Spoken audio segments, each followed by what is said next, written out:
My name is Stephanie Signorino, and I am here today to share a little bit about the traumatic event that happened in my life 3 years ago when my husband Nick passed away suddenly from multiple pulmonary embolisms in both lungs. And I was off of work from JMU, which I am forever grateful to God that I was off that day.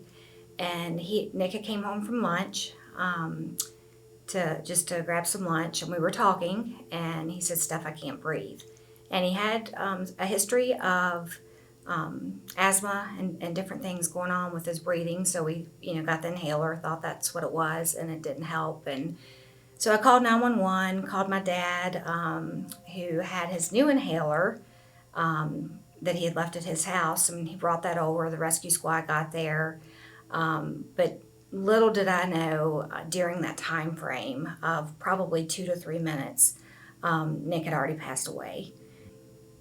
It was in that moment that my life just completely turned upside down.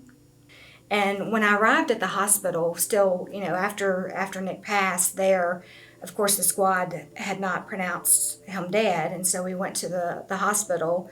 And I still had hope on the way in that he was going to survive, that somehow he got to the hospital, they were going to revive him and everything. And when I got to the hospital, I walked in and they ushered me to this room.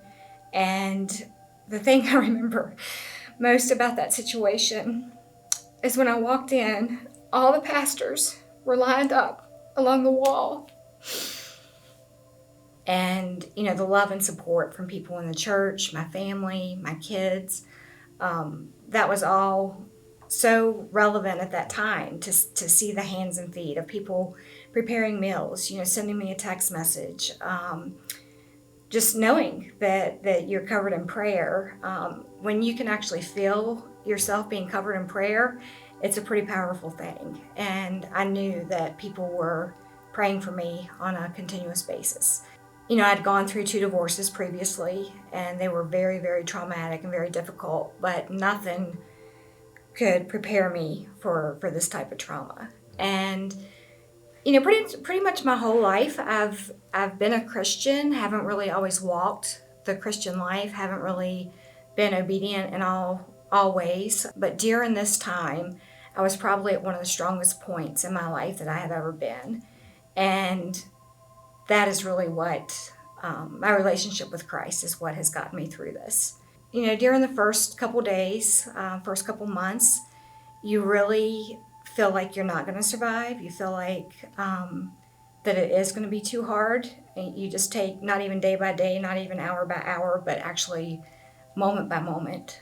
I know that God never left me. I know that, He was always with me. I know in my heart that every single moment He was by my side or carrying me or whatever, but I did not feel that.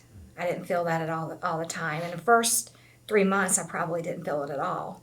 I also had, unfortunately, had some friends who had also lost their spouses who came alongside me and just shared with me things that were okay.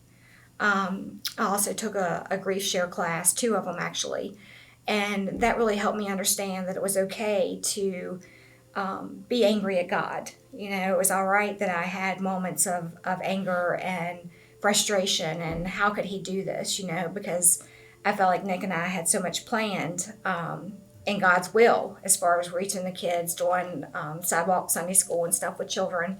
And, I wondered why in the world God would take him away when He had called us to do these things together.